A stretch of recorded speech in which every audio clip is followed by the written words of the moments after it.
নির্বাচন যতই ঘনিয়ে আসছে, প্রধান রাজনৈতিক দলগুলোর মধ্যে বিশেষত বিএনপি, জামাত, বিএনপি, এনসিপি এবং বিএনপি এবং এর বিদ্রোহী প্রার্থীদের মধ্যে সংঘর্ষ, সংঘাত, উত্তেজনা বৃদ্ধি পাচ্ছে। 22 জানুয়ারি আনুষ্ঠানিক নির্বাচনী প্রচার শুরুর পর প্রথম দুদিন শান্তিপূর্ণ থাকলেও গত রোববার থেকে কয়েকটি এলাকায় প্রধান রাজনৈতিক দলগুলোর প্রার্থীর সমর্থকদের মধ্যে হামলা, ভাঙচুর, অগ্নিসংযোগ নির্বাচনের মাঠে ভোটারদের মাঝে উদ্বেগ, উৎকণ্ঠা সৃষ্টি করেছে। আসুন বিগত 6 দিনে নির্বাচনের মাঠের উত্তাপ, উৎকণ্ঠা জেনে নেই আজকের স্টার এক্সপ্লেইনসে। প্রথমেই বলে নেই, ডেইলি স্টারের মাল্টিমিডিয়ার শুটিং রুমে যখন এই আলোচনাটা করছি তখনই আমাদের শরীয়তপুর করেসপন্ডেন্ট খবর পাঠিয়েছে যে জামাত কর্মীর একটি ফেসবুক পোস্টকে কেন্দ্র করে জামাত এবং বিএনপির সংঘর্ষে কমপক্ষে 12 জন আহত হয়েছে। আর আজকের নির্বাচনী প্রচারের 6ষ্ঠ দিনে যে ঘটনাটা বেশ উত্তাপ ছড়িয়েছে সেটি হচ্ছে ঢাকা 8 আসনের 11 দলীয় ঐক্যের প্রার্থী ও জাতীয় নাগরিক পার্টির মুখ্য সমন্বয়ক নাসির উদ্দিন পাটোয়ারির উপর ডিম নিক্ষেপ করা। হাবিবুল্লাহ বাহার কলেজে এক অনুষ্ঠানে ঘটে যাওয়া এ ঘটনার প্রত্যক্ষদর্শীদের ভাষ্য, নাসির উদ্দিনের দিকে একাধিক ডিম ছোড়া হয়। নাসির উদ্দিন পাটোয়ারির অভিযোগ, তাকে হেনস্থাকারীরা তারই আসনের প্রতিদ্বন্দ্বী বিএনপি প্রার্থী মির্জা আব্বাসের লোকজন। এ ঘটনায় কলেজ প্রাঙ্গণে উত্তেজনা ছড়িয়ে পরে আইনশৃঙ্খলা বাহিনী পরিস্থিতি নিয়ন্ত্রণে আনে।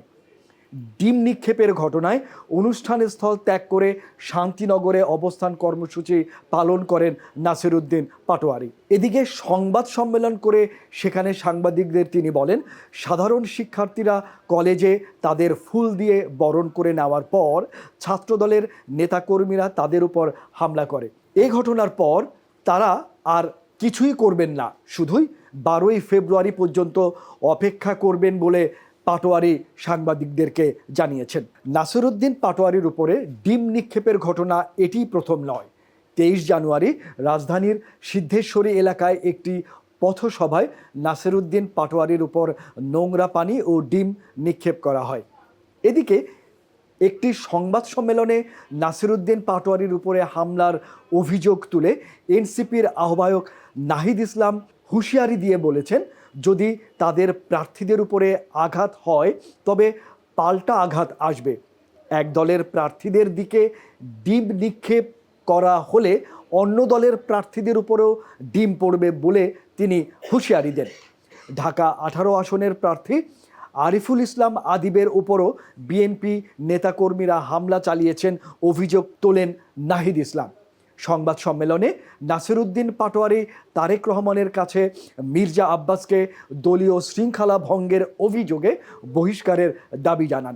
এদিকে দেশের বিভিন্ন জায়গায় নির্বাচনী প্রচারণায় অংশ নেওয়া নারী কর্মীদের উপরে বিএনপি নেতাকর্মীদের বিরুদ্ধে হামলা ও হেনস্থার অভিযোগ তুলেছেন জামাত ইসলামী।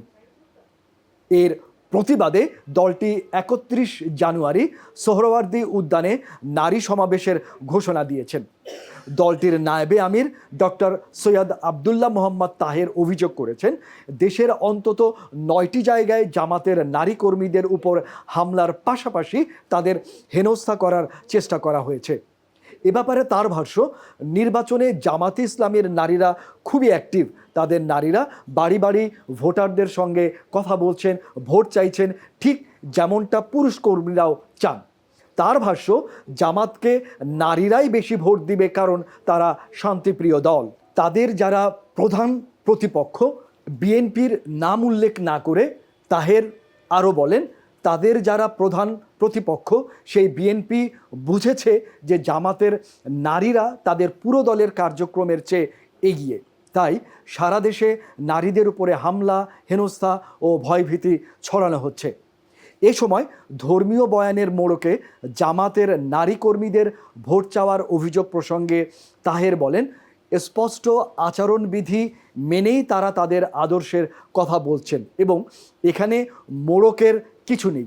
ঠিক একইভাবে কমিউনিস্ট পার্টি কিংবা জাতীয়তাবাদী দল ভোট চাইবে, তখন তারা তাদের আদর্শের কথাই বলবে। এদিকে কথার লড়াইয়ের বাইরে রাজনৈতিক দলগুলোর যে প্রতিদ্বন্দ্বী প্রার্থীরা রয়েছে সেই প্রার্থীদের সমর্থকদের মধ্যে সংঘর্ষ ছড়িয়েছে রাজধানীর বাইরেও।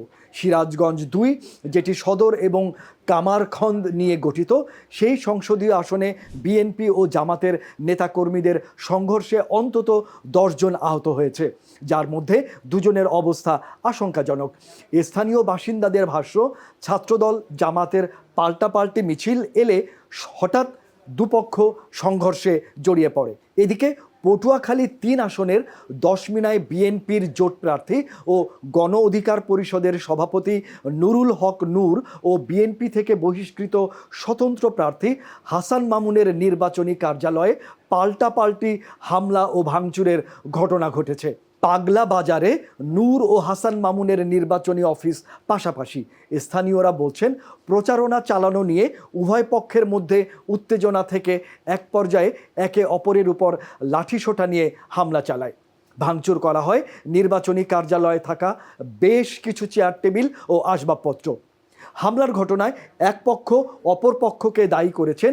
এ ঘটনায় স্বতন্ত্র প্রার্থী হাসান মামুনের ৩ অনুসারী আহত হয়েছেন বলে তিনি দাবি করেছেন। এর আগে গত রোববার ময়মনসিংহ ১১ ভালুকায় সংসদীয় আসনে বিএনপির দলীয় প্রার্থী ফখরুদ্দিন আহমেদ ও বিএনপির বহিষ্কৃত যুগ্ম আহ্বায়ক ও স্বতন্ত্র প্রার্থী মোহাম্মদ মোর্শেদ আলমের সমর্থকদের মধ্যে দফায় দফায় ধাওয়া পাল্টা ধাওয়া ও সংঘর্ষের ঘটনা ঘটেছে।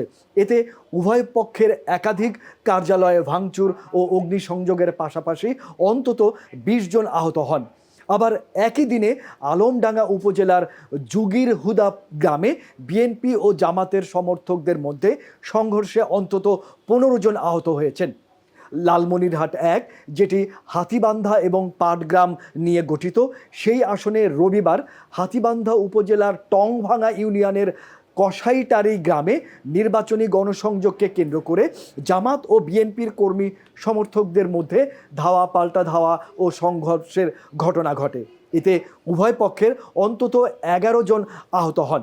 সংঘর্ষ চলাকালীন ৩টি মোটরসাইকেল ভাঙচুর ও কয়েকটি দোকানপাট সহ বাড়িঘরে হামলা করা হয়। আগামী ১০ ফেব্রুয়ারি সকাল ৭:৩০টায় নির্বাচনী প্রচার আনুষ্ঠানিকভাবে শেষ হচ্ছে।